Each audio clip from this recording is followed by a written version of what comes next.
It's a pretty late lunch with Stone, especially out in Tennessee. What happens here in Vegas all the time. All right, and we're back. It is, of course, Lunch with Stone Hansen right here at the Lakers Fast Break Podcast. It's Gerald Glassford. Thanks again for joining us. And here today for a sit down with lunch. Good friend indeed. It is, of course, Stone Hansen, and also as well, guy behind Simblades and the Joe Soro Experiment, Joe Soro. DBSH, Daniel Berry Sports Highlights, is already here. Yo, our good friend Empire Jeff as well. Hopefully you will go ahead and like and subscribe to all these great places, including the Lakerholics, who will be on here with their own shows Saturday at noon. They finally came to an agreement on that, about time. So yes, they'll be here Saturday at noon. And of course, you can go ahead and catch all the coverage with us for the playoffs on playback.tv/Lakers Fast Break as well. But I know we have a limited time always with our good friend Stone Hansen. So Stone, you said you are knee deep or neck deep, as it were, with NBA draft studying. This week is the Combine. I asked our fans on Joe's Joe Show to go ahead and check it out because it's on ESPN for the next 2 days. Your thoughts, my friend? Has it been an interesting NBA draft combine for you, to say the least? I wouldn't say so. And to be transparent, I haven't watched a lot of combine games. I've been busy at work, but typically I don't value combine games that much just because it's a roster that is quickly thrown together. These guys don't have much time to practice. They don't know their coach at all. And it's just a glorified pickup game in most circumstances. So I don't take too much away from actual combine games. The measurements are where I take a little bit more, but I started to fade on that too, where I think you can learn a lot more about how a player uses the tools and the length and weight that they have throughout watching film throughout the season versus just what the numbers say on a sheet. And I think that the numbers are not indicative always of how a player uses their length or weight or size, or whether they have, high hips or long torsos, whatever the case may be. I don't think the numbers always put that out there. And I don't take much away from empty gym stuff of, this guy shot 70% on corner threes in an empty gym without a defender, or against a chair, man. Got to get against a chair. Against a chair, yeah. Chair. Yeah, so whatever the case is, I don't value the combine as much as I used to for those reasons. Let me ask you this. What's up, Frank? Long time no see right here at the Lakers Fast Break. Truly appreciate you joining us for Lunch with Stone Hansen. Before I turn over to Joe, one quick question on the draft. And, of course, we'll get into that a little bit with the Lakers off season, a little bit with the playoffs. Wanted to ask you this real quick. I know you said you don't take much stock or saw, much about what happens at the draft combine, but the measurements to a lot of people are basically they're the true measurements of that individual heading into the draft. One of the individuals near the top of the draft that people are talking about the measurements is Ace Bailey. So I know you may or may not have Ace Bailey high or up on your list, but I know he's been talked about as high as number 3 in some mock drafts. But that was on the predication that he was coming in at the Rutgers height of 6'10". But when they measured him without shoes, I believe it was 6'7" and a quarter or something like that. So how much of a difference does something like that make on someone that may fall a little bit now farther in the draft than he thought he was maybe 1 week ago? I think if you're not someone that follows the draft or college basketball very intently, or if you just don't have a lot of experience with the draft, it's maybe hard to tell it, or you take the school's word for it. But typically, schools do inflate the numbers of their players for whatever reason. I think with Ace, if you watched him throughout this college season, it was evident that he was just not 6'10", and that it was a case of the school inflating his height. So it didn't really come as much of a surprise to me because just watching his film, it didn't come across that he was 6'10". Um, and for me personally, like I like Ace in a much different way than most people do. I don't view him as any sort of star, but I do think he can be a really impactful two-way player in like an off-ball role where he's not given the ball too much. Um, so 6'10" to me, and it would have been nice if he was 6'10", but it was already evident to me that he just wasn't that. So it didn't really surprise me too much or change how I viewed him because I already viewed him as someone that was closer to like 6'8". Also here today, good man indeed. Go ahead and check him out today at simbladeswithY.com. Like and subscribe to his show and channel, the Joe Soro channel with the Joe Soro Experiment. It is, of course, Joe Soro. Joe, good to have you here. Before we get into anything as far as the draft or the Lakers, whatever subject you want to talk about, my friend, I know that Stone is spending a lot of time studying the NBA draft and all the prospects they're in. My friend, take it away on what you're want to go ahead and chit chat without during lunch with Stone Hansen. Is Cooper Flag the only potential NBA MVP in this draft? Yeah, for sure for me. And I like Harper. I don't like Harper to the extent a lot of people do, and I do like him more than a lot of certain draft people do. But he to me is not MVP caliber type prospect. I do think he's like maybe a perennial all star at his higher end outcomes, but Flag to me has that potential, and I think the he's just an easily safe like all NBA type prospect, and those are not as common as you might think. The reason why I asked that is, I'm trying to gauge what San Antonio is going to do here. It's always important to know that best player available in the NBA draft, no matter what you do. You can get away with it a little bit in baseball because there's so many rounds. You can get away with it a little bit in football, although depending on how you run your organization, I wouldn't do what the Cleveland Clowns keep doing and drafting just because they want to see what shit it stays on the wall. But the NBA it could be a catastrophic decision. All you have to do is look at the '84 draft as an example with Michael Jordan at 3. He had Portland had people telling him, especially Bobby Knight, that draft Michael Jordan, and they're like, "Well, we already have Clyde Drexler, and we need a center." He goes, "Put Jordan at center." And at that time,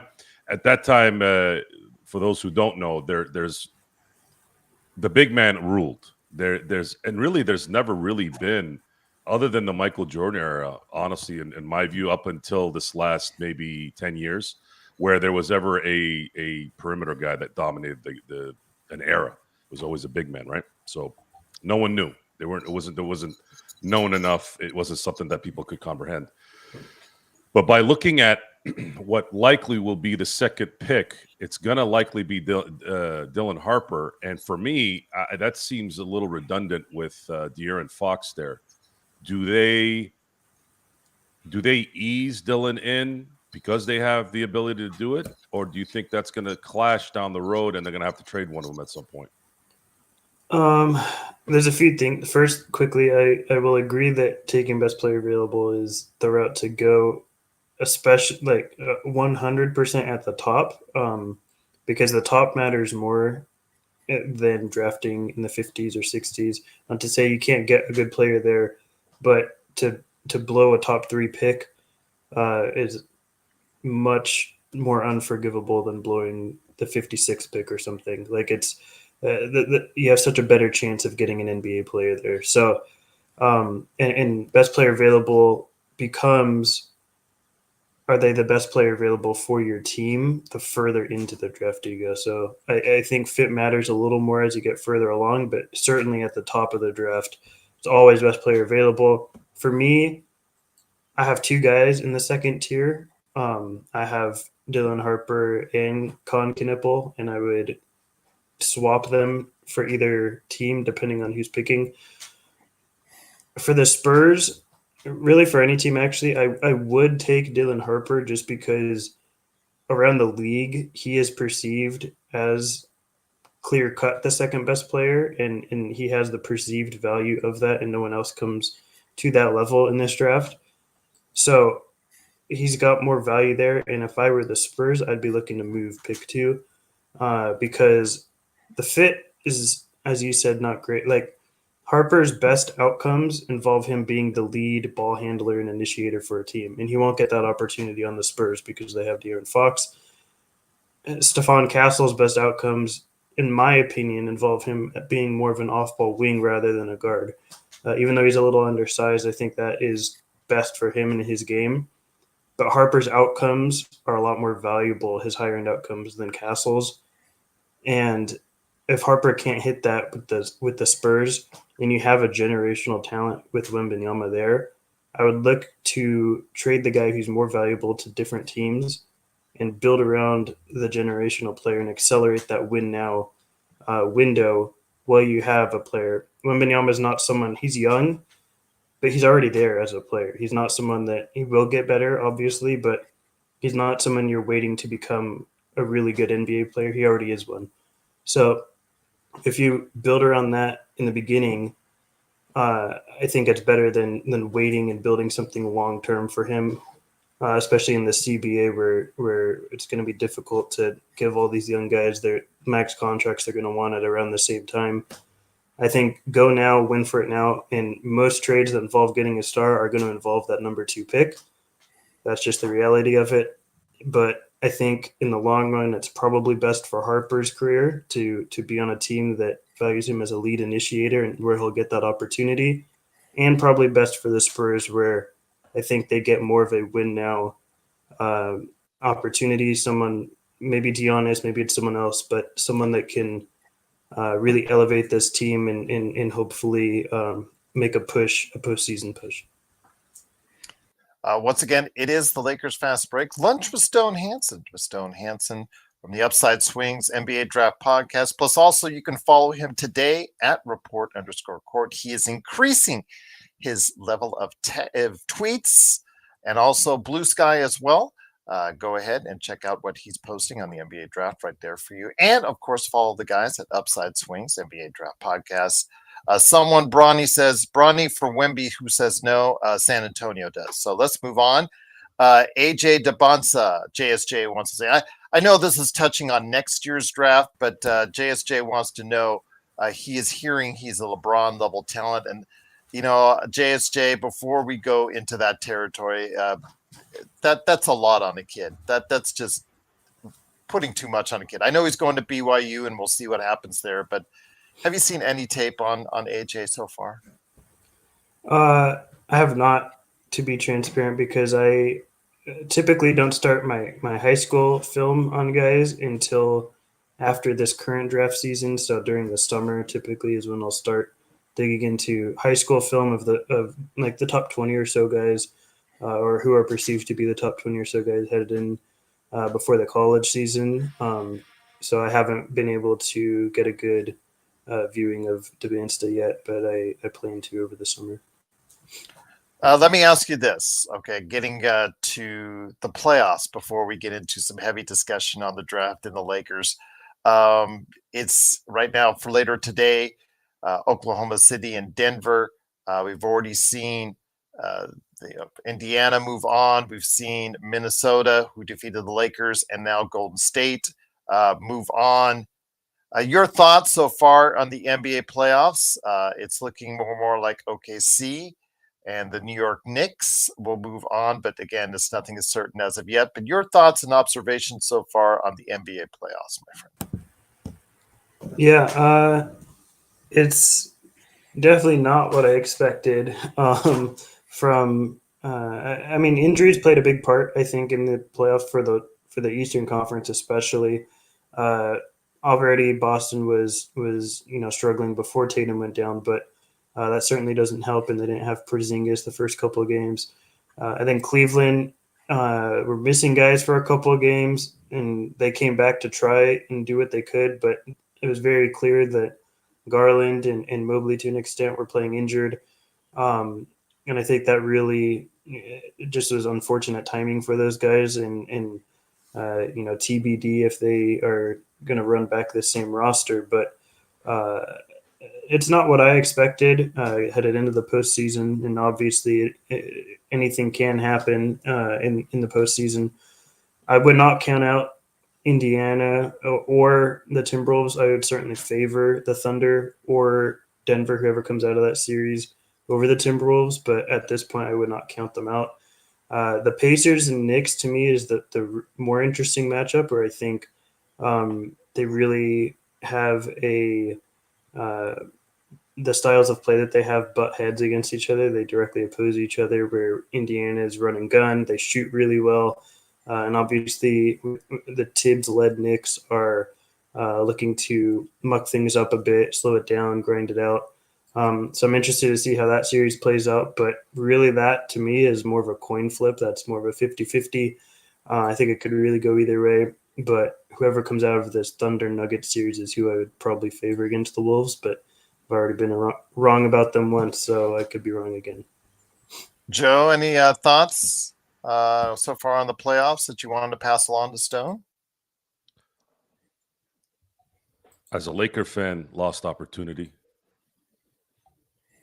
This could have been the path to a title that would have had a chance with the deficiencies they had if they could just close games. That's the theme of this run. As far as who I think is going to end up winning it, I would probably say if Oklahoma City tonight rolls through Denver, I could see Oklahoma City winning it all.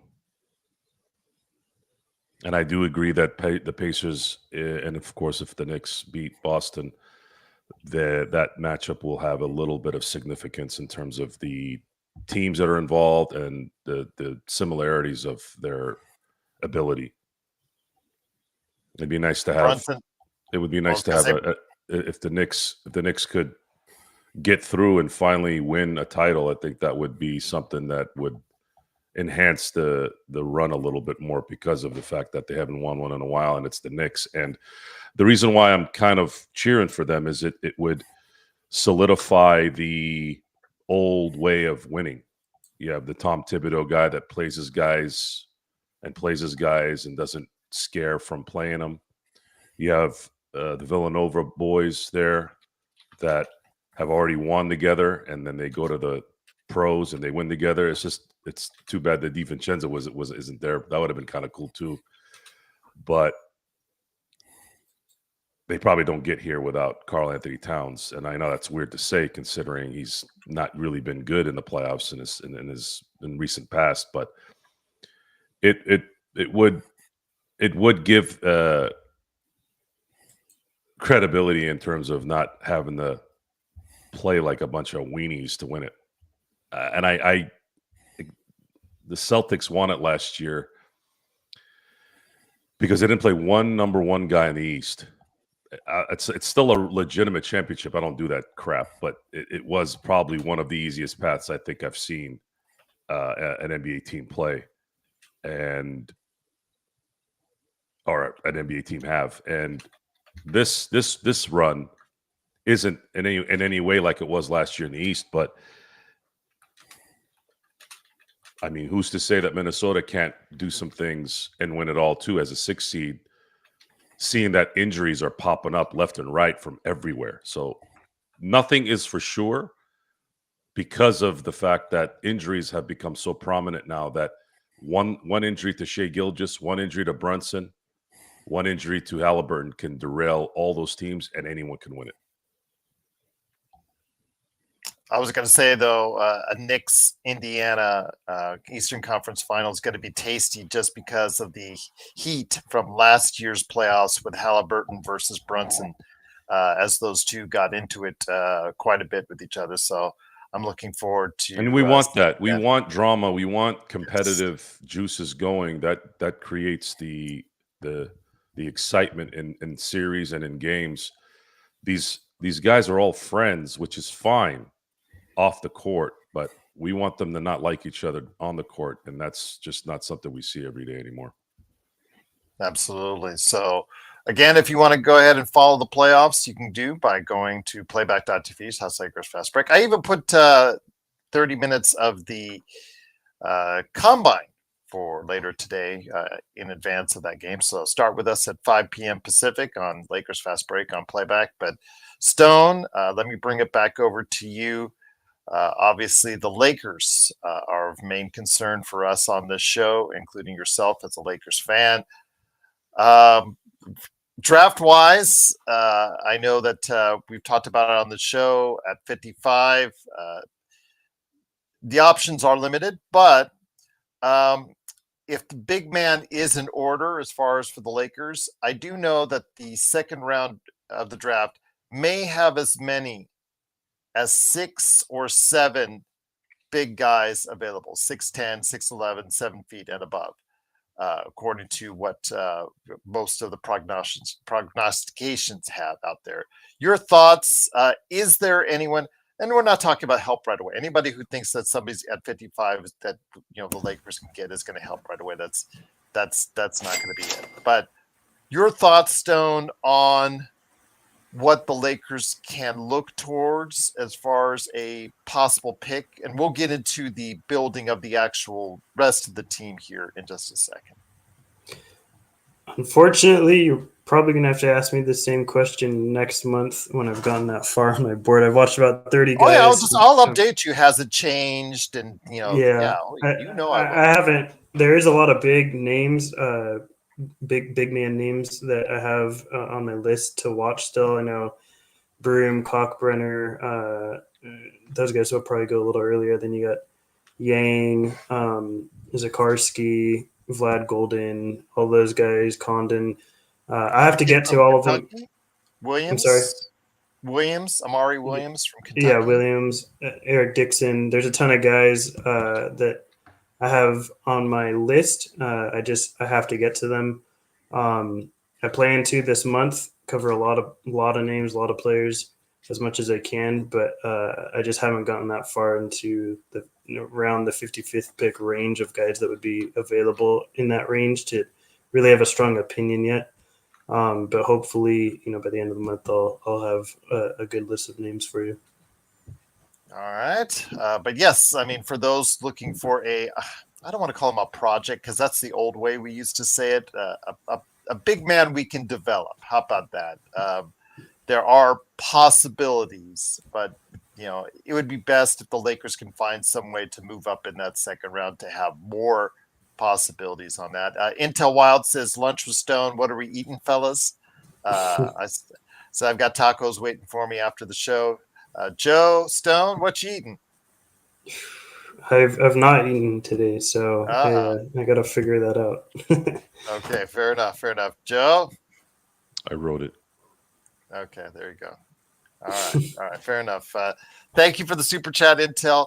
But Joe, as you start to get into this, as far as building the Lakers for next season, one of the keys later on down the line could be the draft.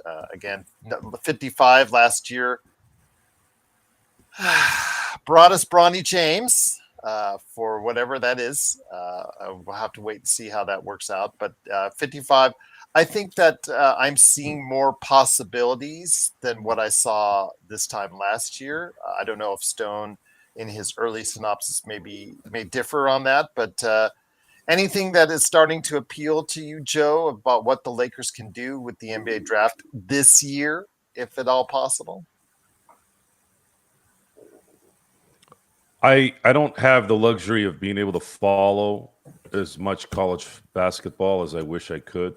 It's too difficult. I already spend 17 games in the NFL every week. At least that's just on my team. And then I spend usually just one playoff game with the Steelers the last few years. And then you have the Lakers who are 82, and then you have the Dodgers who are 162. So it's just impossible for me to follow as much in college basketball. College football is even a struggle for me too.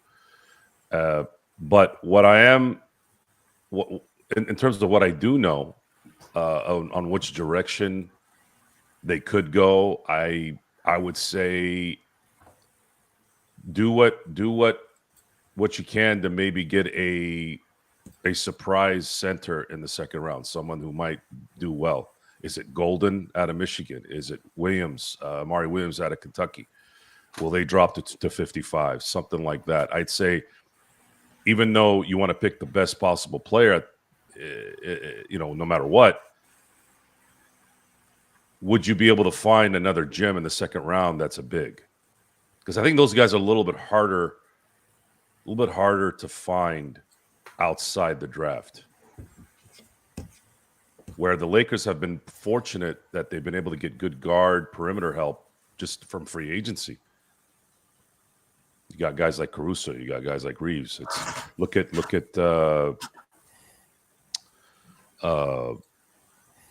why am I drawing a blank? The two-way guy that was playing well just this year with us.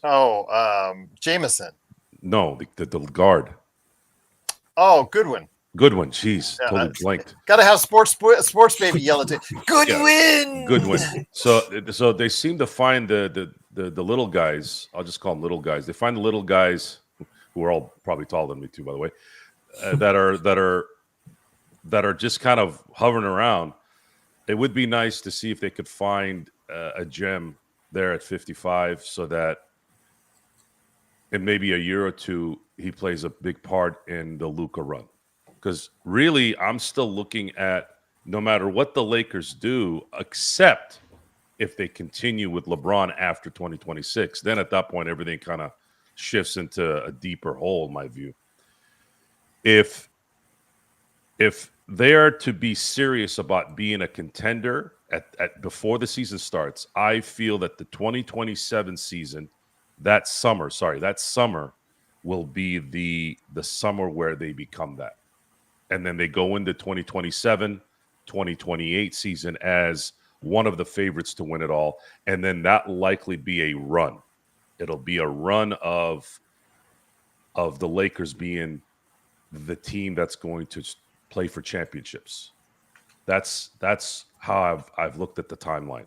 So we look at Luka is 26 right now, which would mean going into that 28 season, as the calendar changes, right? He's going to be 29. And that's a pretty good age for a veteran, a star, to now start to maybe be a perennial title contender. I don't know if Dallas has ever been that since he's been there. Maybe I'm overvaluing Luka.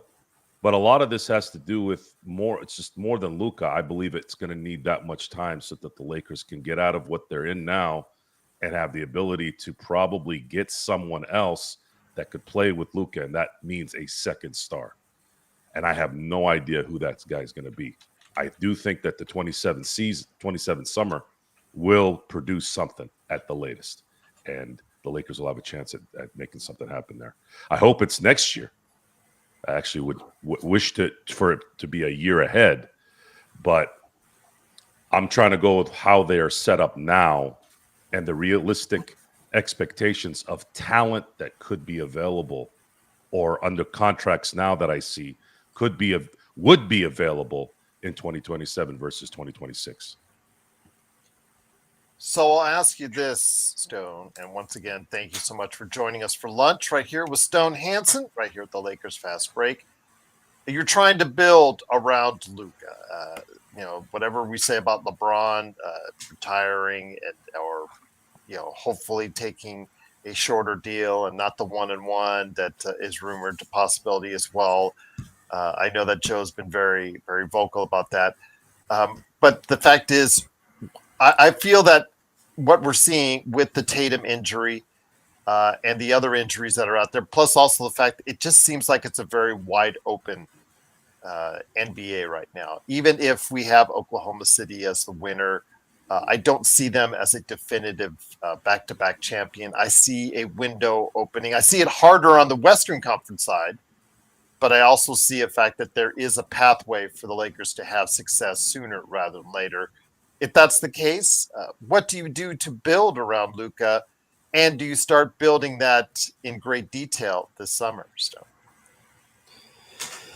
Yeah, I think to be comfortable with your title chances, to really go into the season feeling confident in your title chances, it probably is closer to Joe's timeline.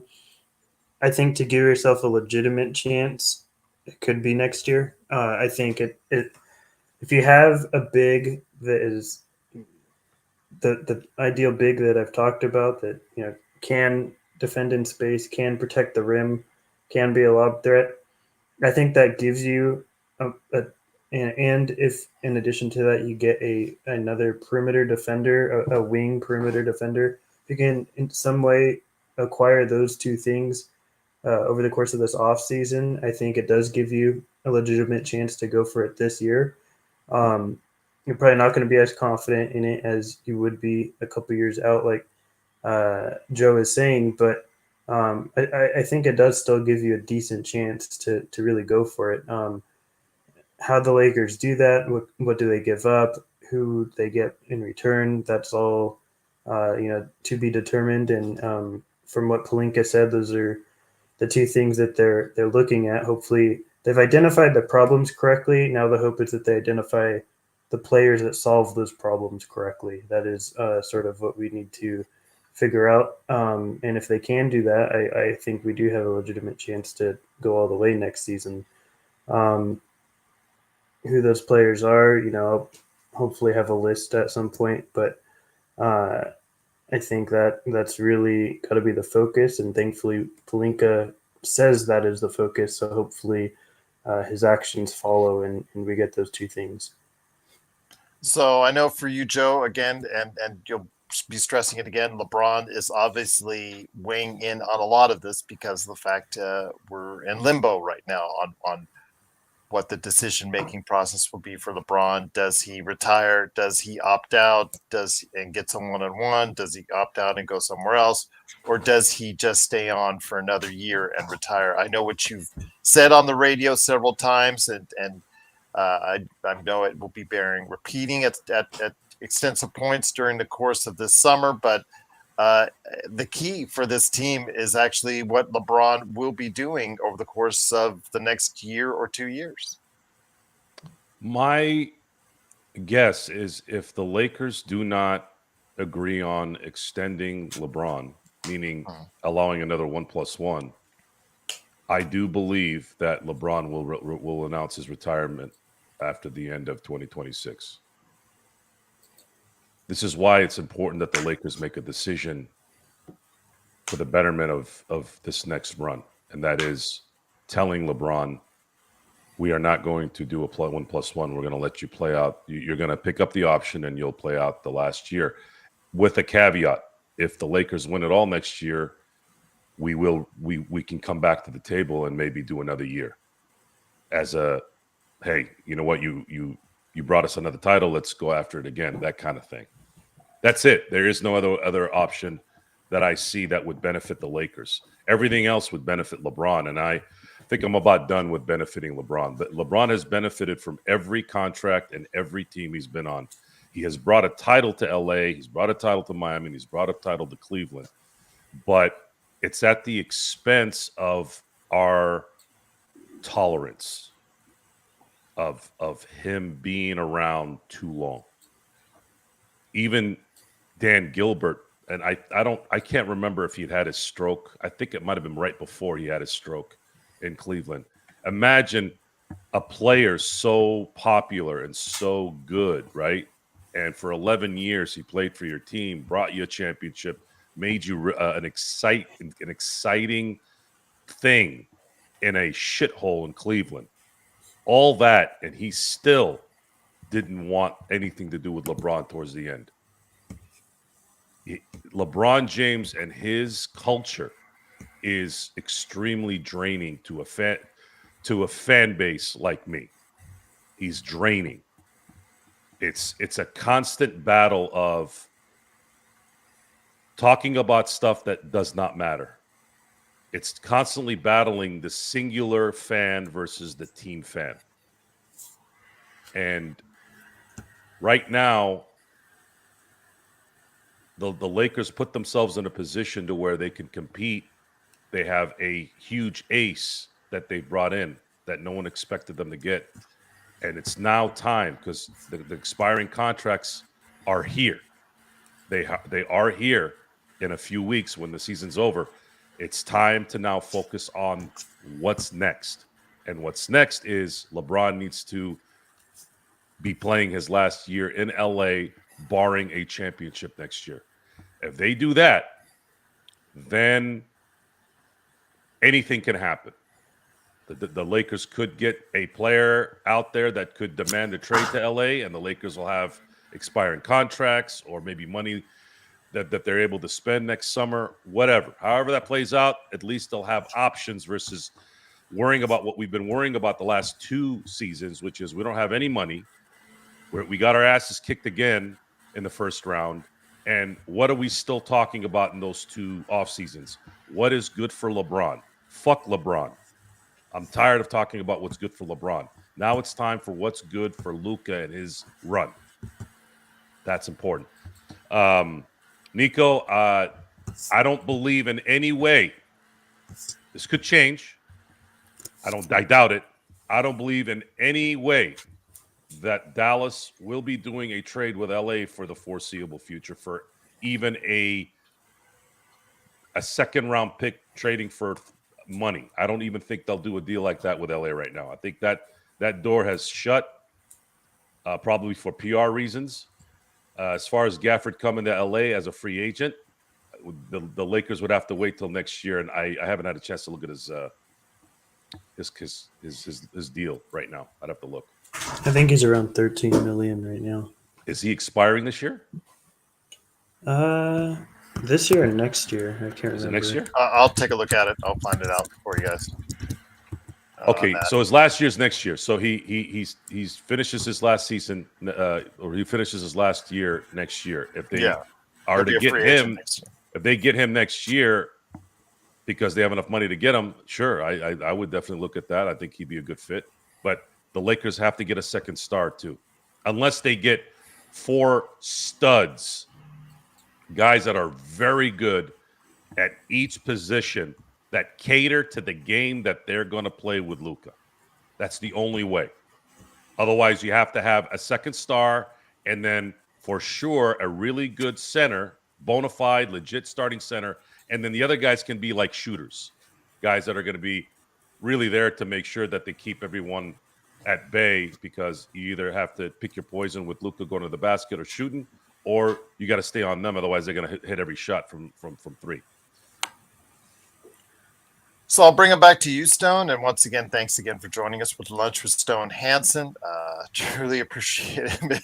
M24 says, I'll have a bacon double burger with loaded fries. Oh, my gosh.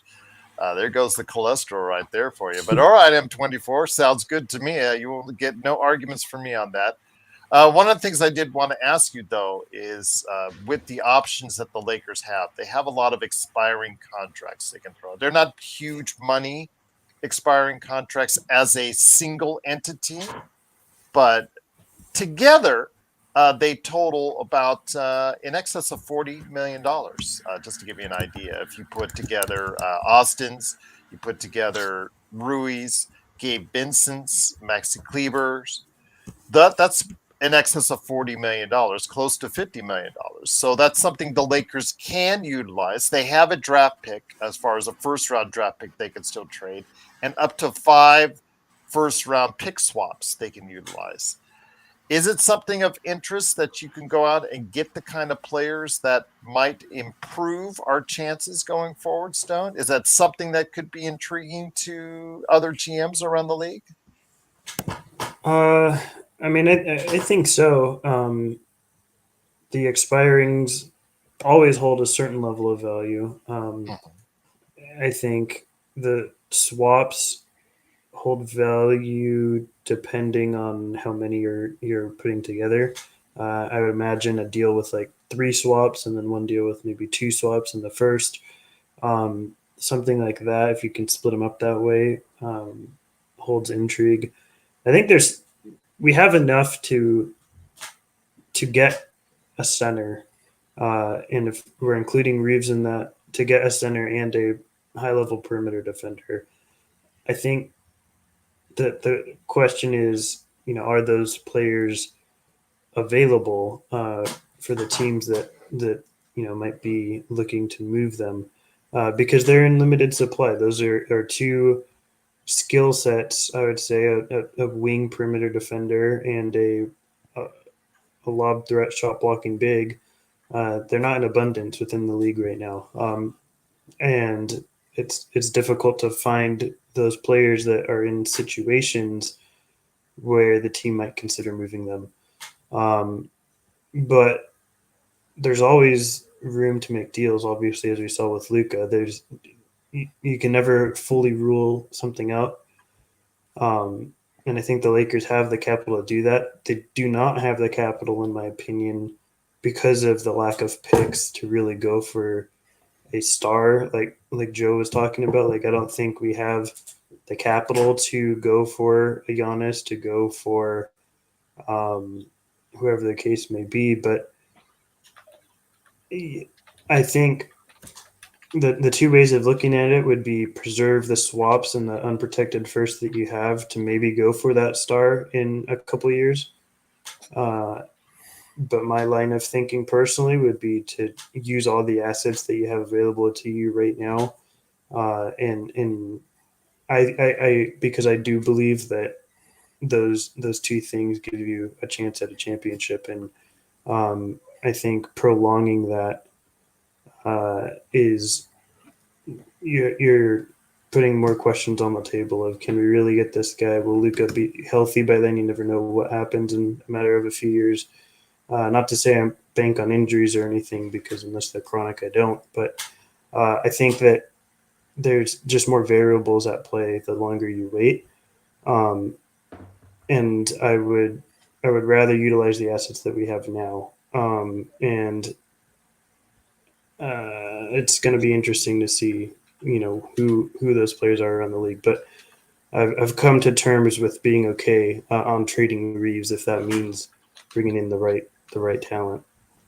So again, Austin Reeves, Joe, a point of contention because of the fact that he does have a player option and most likely will, unless he blows an Achilles, which seems to be increasingly common, I'll say. But he's going to most likely be an unrestricted free agent in the summer of 2026, which, even if he's offered an extension this summer, which he will most likely decline. If that's the case, Joe, does he become more increasingly likely to not stay with the Lakers? You and I have more often than not, we've said that his best value is as a sixth man coming off the bench on a championship team, and unfortunately, he doesn't see himself as that anymore, and the Lakers may not as well. So, is it something that's creeping more into your mind about him possibly being moved this summer?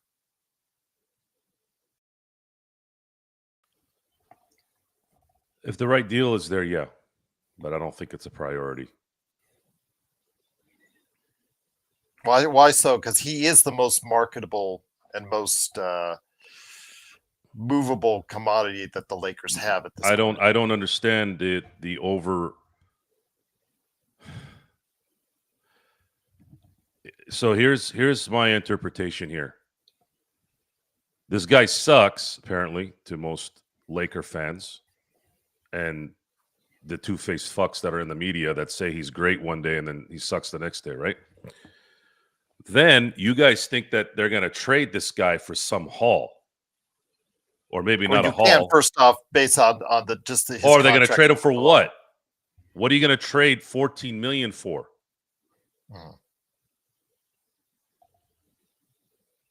It's just, hey, he's got to go. Okay, go where?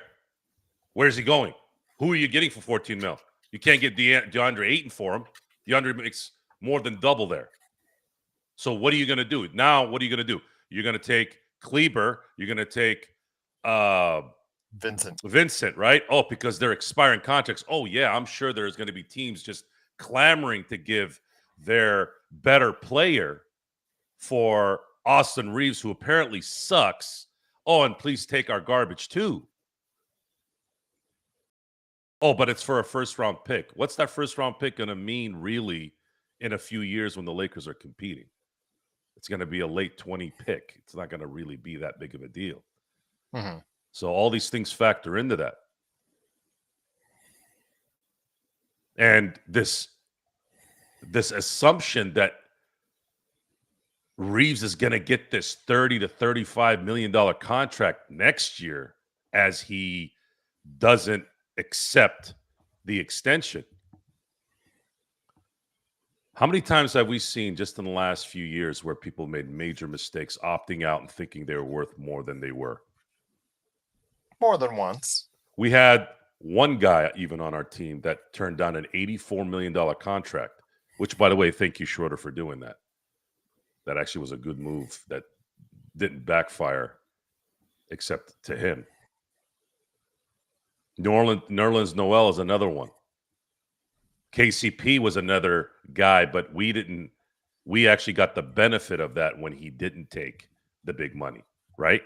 This is not something that doesn't happen. This is something that happens. You can make a major mistake. An agent could inflate his client's worth, or a player could think his worth is not inflated, and cause a major issue here. If Austin Reeves decides to say, I'm going to test the market next summer, and the Lakers are kind of stuck, I don't think it's that big of a deal. But what you don't want to do is you don't want to trade someone who's done what he's done at the number he's at, and not say, look, that's actually been a benefit. Because this whole third option thing wasn't done this year because Austin Reeves' skill set. Austin Reeves was the third option because it was by default. And I still believe, and I will always believe, that Austin Reeves on a championship team would be a sixth man of the year every year, or at least a candidate every year on a title team. I think that would benefit him even more. It would be less pressure. It would be better for him to do the things that he does against second units. He would be Peyton Pritchard. He would be a Peyton Pritchard. That's, I think, his best role for a championship contending team year in and year out. He'll probably want to go after the big money, sure. Mm-hmm. He'll probably be happy to go play in New Orleans or Charlotte if he's getting paid. If someone happens to really, really make a bad decision there and say, we're going to give you $30 million for 4 years, drop 120 on it, sure, he might be happy to just do that. But if he cares about winning and cares about knowing who he is, he'd have to take less and stay in LA, and then you could see the benefit with him really being a six-man type on a title team. And then, going in and out of the starting line depending on injuries and things like that. So the other marketable commodity that the Lakers have that they could put out there in trades is Rui Hachimura Stone, who's a little bit more expensive. It's about 17, 18 million, in that range. Obviously, like Joe said, I mean, you're going to have to package him together to really get something substantial back. But a forward who, if anybody in the playoffs, maybe helped himself a little bit by playing, or at least giving a great effort on defense. Again, the results obviously didn't work out the way the Lakers wanted to, but he did give a great effort once again in the playoffs when it mattered. Whether you put him at either forward spot, and he does hit above 40% on his threes, is Rui Hachimura. Is he someone that the Lakers should try to keep, or is he someone that the Lakers should think about moving at this point, Stone? Because he is also an unrestricted free agent in 2026. Yeah, I think anyone not named LeBron James, and that's only because it's a given LeBron won't move, and Luka should be considered untouchable for the Lakers. Everyone else should should be movable for them. I don't think anyone else should be nailed down. Out of all those players, Austin is the one guy where I think it really has to make sense. I mean, all of them have to make sense, obviously, but Reeves is the one I'd be real particular about, really specific about the kind of player I'm getting back in return, and a deal that involves him. If Rui, I'd be actively shopping. I'd be looking to move him this summer because yes, he can shoot open shots. That's great.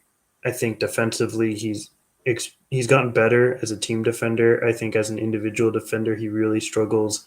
I think at times his team defense even still is lacking quite a bit. Um, and to me, it's not worth the cost of what he brings offensively at an inconsistent rate. I would say the 40% is great, but it's not like he's shooting 40% every night. It's averaged out by 26% nights, by 55% nights. It's not a consistent 40% night in, night out. He's I don't know how many times we were on the stream this season. We probably should have had a tracker of just blown layups. We talk about it with Vando. We talk about it with LeBron. I would venture to guess that Rui, just by volume, had the most blown layups at the rim. It's great that he hits open shots. He doesn't do it consistently, and he really struggles to play make. He really struggles to defend. That's just a really limited amount of production you're getting in the macro versus in the other ways that he contributes. And at the price point he's at, it isn't very movable price point, and because big wing shooters are not very common, especially those that defend, but and Rui doesn't do that, but big wing shooters in general are not common. So I think there's a lot of teams. You can fit him on basically every team. I think a lot of teams would be interested in Rui at that price point, not necessarily to give up major assets, but something of a lateral like for like move. I think plenty of those might be out there. And maybe you get something back that is a better fit for what the Lakers need. You're just swapping skill sets essentially. But ultimately, to get maybe the big or the perimeter defender we want, you probably have to pair him with some expiring contracts to inflate that salary and bring back the type of players that hopefully we will be targeting. Do you see Rui as a better option for the Lakers to try and move this summer, Joe?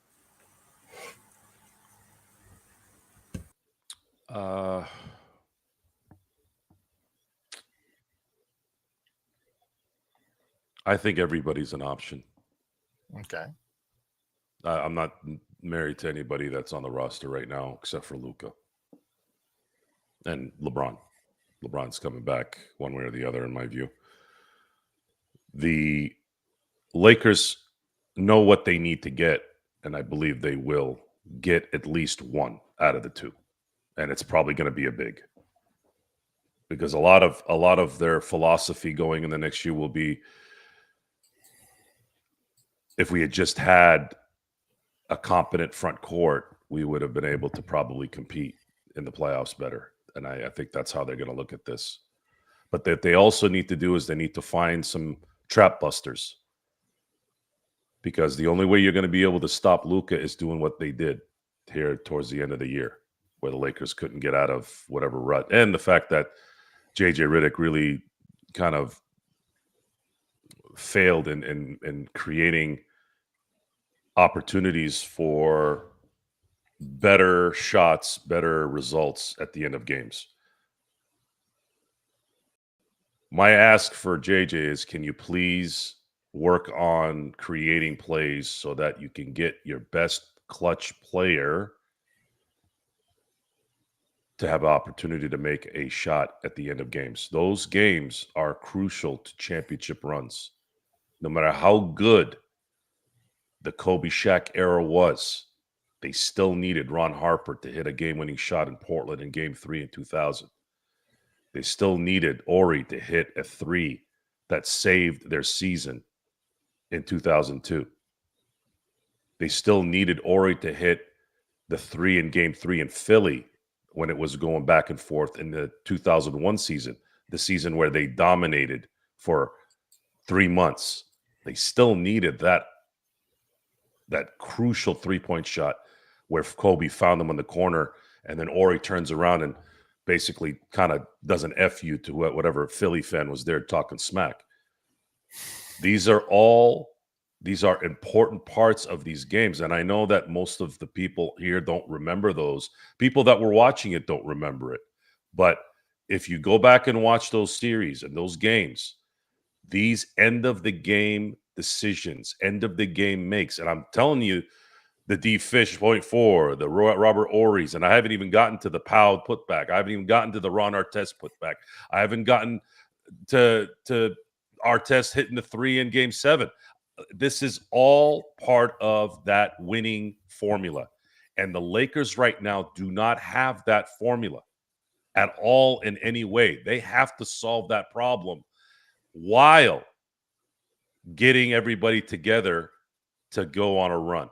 What will likely be the last run with LeBron James, hopefully.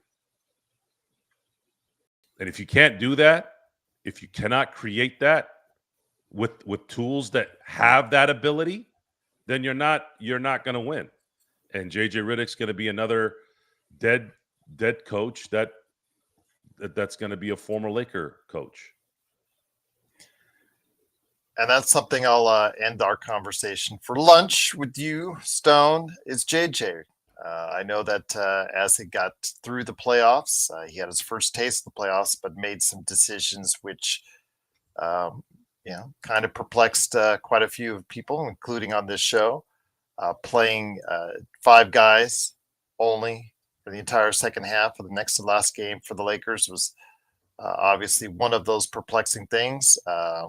I know he has a lot still he needs to learn and develop, but are you encouraged by what you saw from JJ this season? And do you think he's going to improve as a coach going forward? I think throughout the regular season, there's a lot of good, a lot of net positive, I would say. In the playoffs, I'd say there's a lot of net negative. I think that like players, coaches can develop and they can ascend as coaches, and then eventually they descend. I think because he's only had 1 year under his belt, JJ will ascend, hopefully. But I think that the jury's still out a bit as to whether he's the full-time, long-term coach for this team. The hope would be that he is, obviously. And I think that we need to see, what he does with a roster that is conducive to maximizing Luka and maximizing the ceiling for this team, where I don't think he had that throughout the playoffs. And that's not an excuse, but had he had a better roster, obviously there are certain players that fit better. There would be a bit less margin for error, where I feel like there's more margin for error when you have a roster that was built like it was. And I think that JJ in the regular season showed a lot of things that intrigued me. So I'm hopeful. And I think, over the next couple of years, next year or two, we'll have more of a definitive answer as to whether this is someone we want to roll with for the long term, or if he's just another stopgap. But hopefully it's the former.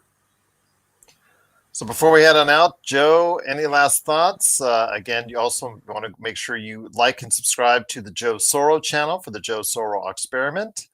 And also go ahead, stop by for Dodger games, playback.tv/Joe Soro Experiment as well. But any last thoughts before I bring it over to Stone so he can do his pitch on what you need to know for the NBA draft? No, I'm good. I'm done. You're good? All right. Wow. I'm true All with this right. guy. Fair enough. No answers for Rodell or anything like that because he's been just blithering his blather What is he on saying? I don't know, junk. Usually, just he has no credibility with us after some of the things he said over the years, and he just wants to keep on spouting it. And What do you just say no one now? cares. Let me read what he said. What did he say? Yeah. Did he misinterpret what we said again? He says he get. I think the thing that I'll take was what he said. He gives Luca a pass, barely a pass for this season because he's really down on Luca. He's one of those individuals that do not like Luca on the Lakers. I'm sure he's very appreciative that you gave him a pass. A man who was traded without any warning after just buying a $15 million home, whom loved his team, whom was supported by his fan base, who was basically railroaded and sent somewhere else, lost, what was it, $150 million, Gerald? Mm-hmm. Thereabouts. And then on top of that, you go into a situation where really the guy that's there somewhat shares your similar skill set in that there's ball dominance, right? LeBron is a ball dominant player, always has been. And then you're supposed to all of a sudden have instant chemistry with the Lakers. You're supposed to win maybe a division, which they did, maybe win the Western Conference, at least in the regular season, which they almost did, except for some really bad, punted games. And then they go into the playoffs essentially limping, right?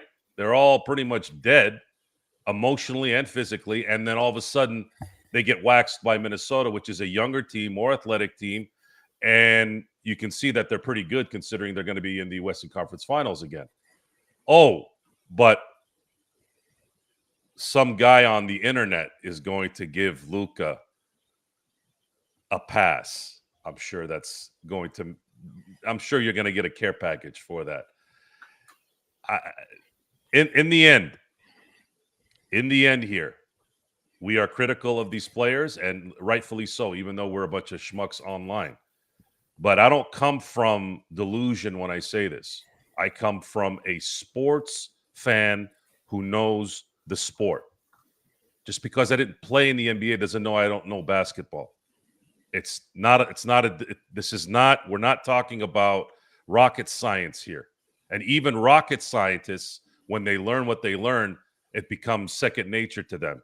I'm just saying that because I'm not a rocket scientist, so it's different for me, right?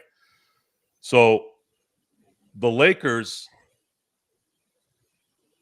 to win championships, you have to have the right formula, you have to have the right decision makers, and then you need luck. You still need luck. I just said the point fours, even though they didn't win it that year. The Ori threes, the Artest putbacks, the Artest 3-point shots, the Ori shots in crucial games in like the middle of the series. All these things you can attribute to luck, circumstance, perfect situation at the right time, whatever. That stuff is all part of winning a championship. And what you want to do is you want to put the best team together that can allow you to, what do they say? Luck is when opportunity and preparation meet. Right? That's what they call it. Whoever they is. The Lakers now need to do that. And their best situation as of right now, today, going into the summer, is make sure that you have enough horses up front to see if you can make one last run with LeBron going into the final year. And if you want to hate Luka, you want to look at what I'm saying as hating LeBron, which you will, half the people will, go ahead and do it. But I will say this, you have no clue how to interpret anything. And it's no wonder that half the world is on dope, broken marriages, kids don't respect them. I mean, that's just what it is. I'm sorry, I got to be truthful, guys. And by the way, none of those three, I don't have those problems. And I will brag about it because it needs to be out there. It needs to be out there. Credibility matters. We can be wrong. We can be dead wrong. I've been wrong a lot this year. But in what direction this team needs to go, I am not wrong. I am not wrong because the results have said that I'm right. It's not about me. It's about the results. So Luka Doncic is the future, and it's time to start building around that future. I was wrong about AD being an MVP after 2020. I said, man, AD, if he does what he just did, he's got an MVP in his future. Definitely a defensive player of the year, for sure. But it didn't turn out that way. I think AD, due to bad luck, due to maybe bad decisions by the Lakers, ended up derailing that. Whatever it was. Or he's missed maybe that player. Maybe I was just being positive. But I do believe if Luka plays 75 games in a season on a team that is competing for a championship, he will have a huge opportunity to be an MVP in this league.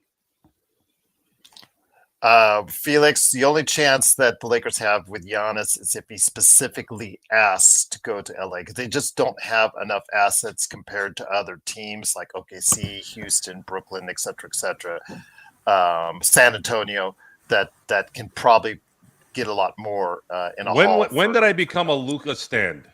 Let's talk about this, since Riddell not only took a nice dump on his own face, but he also ate it. Rodell, what team does Luka Doncic play for? He's waiting. I'm waiting.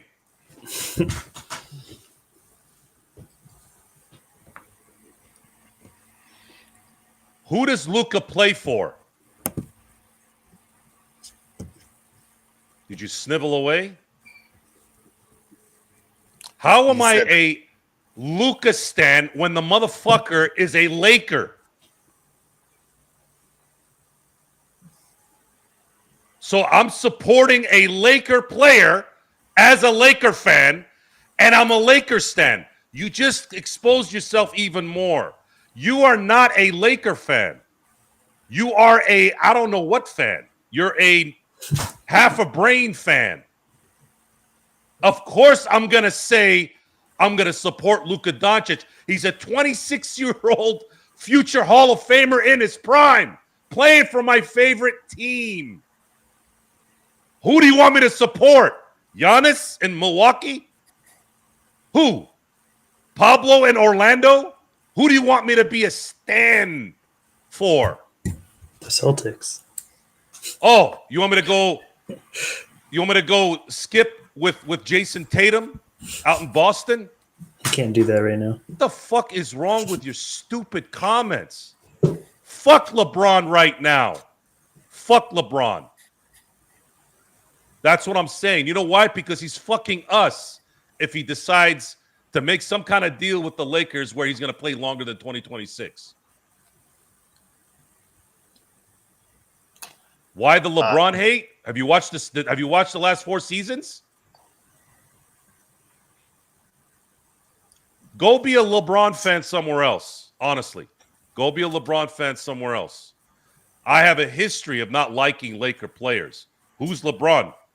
What? I can't not like somebody who's fucking shit up? Doesn't matter if it's LeBron. Doesn't matter if it's Smush Parker. Doesn't matter if it's Kwame Brown. Doesn't matter if it's Samaki Walker. So what is it? What are we talking about here? I think he takes exception to your criticism of LeBron. Why? Why should I not criticize a guy who's taking up 1/3 of the salary cap on this team and can't inbound the ball when it matters? Someone who proclaimed himself the greatest of all time and doesn't show up at the end of games over and over and over again. What was that stat that we read, Gerald? Was it 1 of 27 up until the last? Then it became 2 out of 28. Yeah. So he's hit clutch shots, according to this statistic, twice since 2019-20. No, 2019 season. The 2018-2019 season. He says you're contradicting yourself. How am I contradicting myself? And Bloodhound is like, I don't think Joe cared about Luka till he joined the Lakers, which is true, right? Doesn't that make sense? Mm-hmm. Did you ever hear me talk about Luka Doncic in any capacity other than, hey, Luka plays for Dallas and he's good? Before then, was I jumping for joy every time Luka came on the screen on our show? What? Why do you want me to be all up in LeBron's business? For what? Why? Shut up, Hon. This has got nothing to do with your pacer ass. Vari, we love you, Vari. No, I don't contradict shit.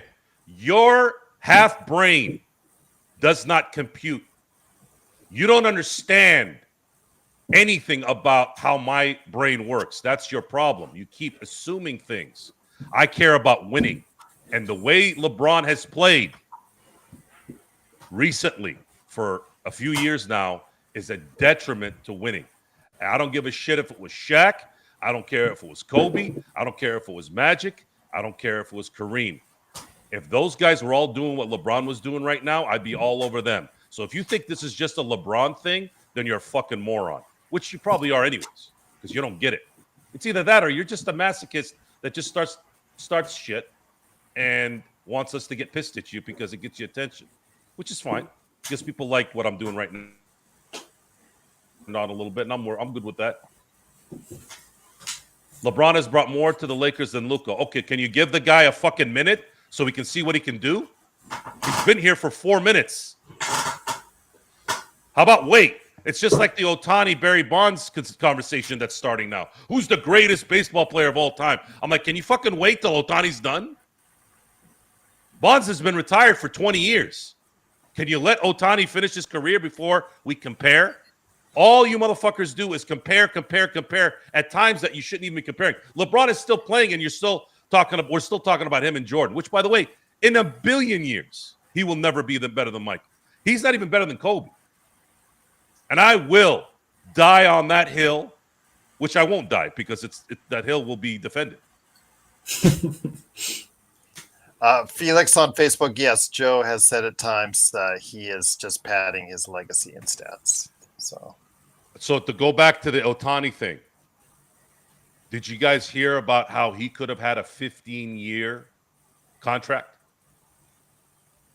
He took a 10-year, $700 million contract. There were contracts that could have gone 15 years. You know what he said? You know what Ohtani said? Ohtani said, I didn't want to take a 15-year deal because my ability will likely be deteriorated by then. I'm paraphrasing, but that's essentially what he said. He said, I wouldn't want to do that because my skills won't be connected with that salary. So, Rodell, you sit there and call me a contradictor. I'm going to tell you this, and this is really truly the last time I'm going to talk to you because you're a fucking moron. You're an idiot. And when you argue with idiots, you become the idiot. I'm not an idiot, but I'm doing this for the show. If you think that LeBron isn't still playing for money and stats, you don't belong in anywhere near any machinery, a stove, anything. Seriously. For us as fans, for me, I maybe care about. I'm obsessed with winning. I'm a bad loser. I'm a sore loser. I hate losing. I've hated losing more and more as I've gotten older. I thought it would calm down. It hasn't. It's gotten worse. So when you're a detriment to winning because of the way you do business, I am going to get on you. I don't give a fuck who LeBron James is. I will pass by LeBron James on the street and not even look at him. I'm not starstruck by anybody out there. No one. I might have been when I was a kid. I might have been maybe even in my 20s. But I am not starstruck by anyone. I don't give a shit who you are. If you're Barack Obama, if you're Bill Clinton, if you're the current president, it doesn't matter. I'm going to walk right by you and know, well, look, it's so-and-so, and then walk by. I don't fanboy. I don't stand against anyone or with anyone. I am a team fan, though. If you want to call me a Lakers stan, yes. You want to call me a Dodgers stan? Yes. You want to call me a Steelers stan? Abso-fucking-lutely. 3 teams since the beginning, never veered off since I was a kid. Never have I ever been a fan of any other teams. And I've never adopted any teams. in my adulthood. I never became a Michigan fan or a LA Kings fan. I supported the LA Kings, was excited that they won and watched a lot of their games and quote unquote supported them, but I have never been invested in any other team other than those three in my life. So the Lakers, LeBron, they've had their run. It's time to go. It's time to build out around Luka. Make it happen. LA, Pelinka, Genie, make it happen. Let's go. So before we head on out, and thank you, Stone and Joe, for taking the time to have lunch with Stone Hansen today. Before we head on out, Stone, I know that you're going to come back with an update, and everything will be your opinions will be all different this time next month, or right before the draft, I should say. We'll get a clearer idea of who may slot in where in the upcoming draft by that time, or at least a little bit clearer idea of that. But for your opinions as we continue to go along this way, there are places that people can go to catch your great thoughts on the draft. Also, you share others as far as their draft boards and what they're thinking as far as the NBA draft as well. And then, of course, you are part of a great podcast on the draft as well. Where can people find you and find all your great work that you're still doing on the NBA draft? Yeah, anything I do will be mostly on my Twitter at report_court. Obviously, we're doing a lot of podcasts, and those are now on YouTube too. So if you prefer YouTube, you can catch us over there on Upside Swings. And yeah, we'll be cranking out the volume too as the draft gets closer. As always, I think we probably still have another 60, 70 guys we plan on covering in a matter of the next 5 weeks. So if you are interested in the draft or players that you haven't had time to dig into, we hopefully do that for you and give you perspectives. And I do like sharing other people's perspectives too, because I think it's important not just to listen to one person. So I share other people who I believe have good, reasonable opinions and process behind how they come to their opinions. And I try and share those on my Twitter as well. So if you're into that, you can check me out. And if not, that's fine too. I'm waiting for you guys to do the 2-hour Rocco Sikorsky breakdown. It's coming. It's coming because he actually did measure out to 7'3", and he had the second highest. There's the standing reach, and then there's the wingspan. Which what is? I mean, I understand what the difference is, but in reality, is it? I mean, is it really something that really just counts for another? Because there's not usually much. If you're good on a standing reach, then you're probably good on a, it just is kind of as far as a wingspan as well. So yeah, like I said, I mean, I don't take too much away from measurements anymore. What if you want to know how a guy plays and how they use the frame that they have? Watch the film, and I think you can figure that out. So that's my advice. There you go. All right. So it'll be the Hansen Yang 2-hour breakdown. He's got a good start with me. He has a good name, so we'll see. There you go. Absolutely. You want to pick where? Oh, number 2 in the draft just because of the name? Okay. All right. Then there you go. But it is, of course, Stone Hansen. Please go ahead. Blue Sky, Twitter at report_court. Stone Hansen on Blue Sky. I don't know the rest of the stuff. Just type in Stone Hansen. You'll find it. And then also as well, the Upside Swings NBA Draft Podcast. Just a great job that those guys do. Joe Soro can be found on the Joe Soro channel with the Joe Soro Experiment. Please like and subscribe there as well. For us here at the Lakers Fast Break, our next show supposedly is the Lakerholics show. They're going to go ahead and have all of them say they're going to be there for it. So it's going to be something hopefully as a season-ending special for them. That'll be at noon. High noon on Saturday. So look forward to that. And then, of course, later today, I will have on the NBA Draft Combine for a half hour. And also as well, the playoffs. You could do that right there on playback.tv. South Lakers Fast Break. So for Joe Soro and Stone Hansen, it's Gerald Glassford. Thanks again for watching and listening. If you have any questions or comments, leave it down below. And, of course, you can always find us here for for all your updated news on the Lakers and for lunch with Stone Hansen as well, right here at the Lakers. All hail Fast Luca. break. Oh, All hail Fast Luca. break podcast. Forever. There you Luca, forever. The Lakers Fast Break podcast. Luca, only Luca matters in the world right now.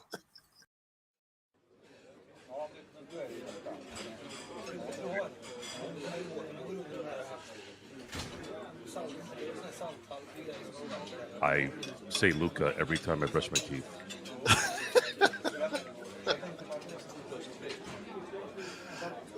And then I say a prayer to Luca when I go to sleep. That's all? Yes. Luca will beat everyone by himself next